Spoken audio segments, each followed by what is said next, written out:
found that their appeal was limited, and their first US tour proved a disappointment.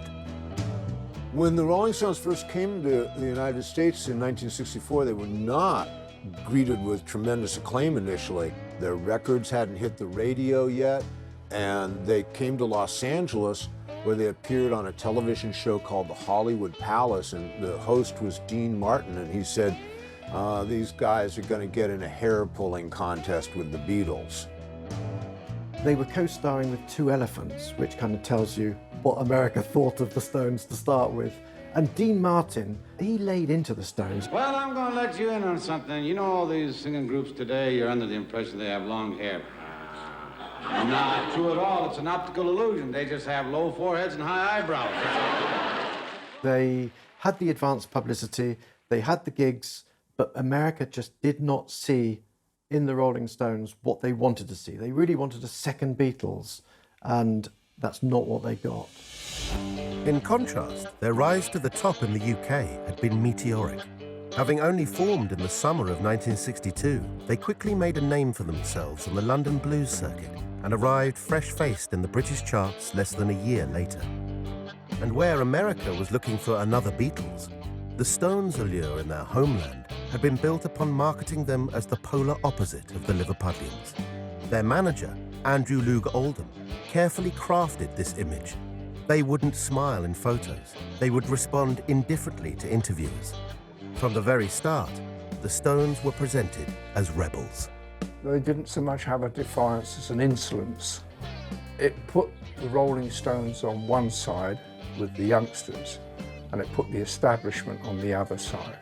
They were really probably the first anti-establishment band.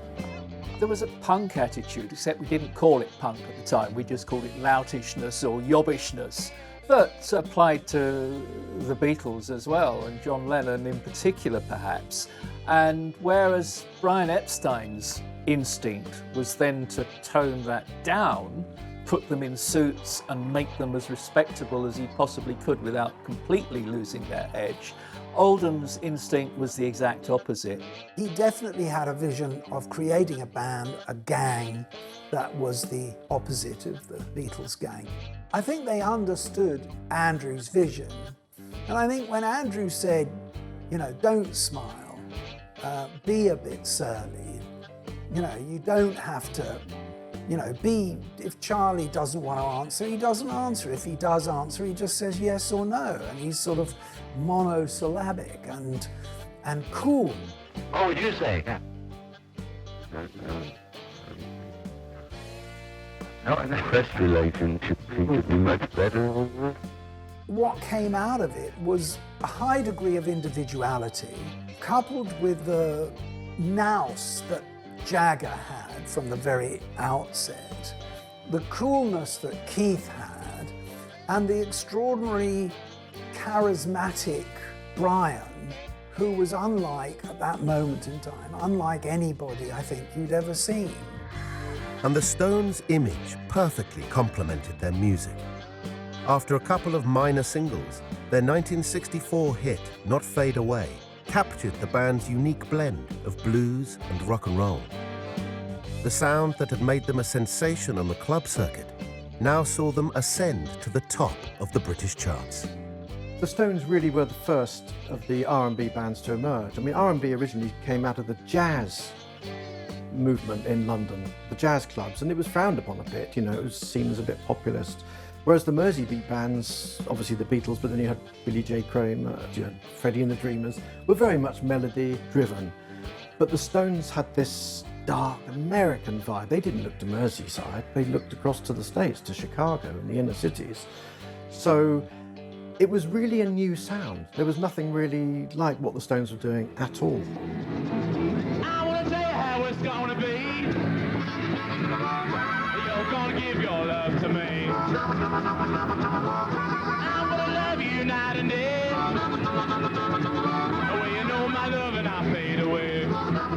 The Stones' music was very much a vibe. The hooks were all about rhythm, whereas I think the hooks for the Beatles were yeah, yeah, yeah, and harmonies. The Stones didn't really go in for that. Not Fade Away really crystallised that.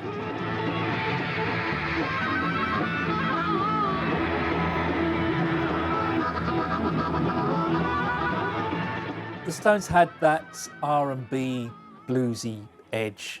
And of course in Jagger, they had this charismatic frontman. So it was earthier.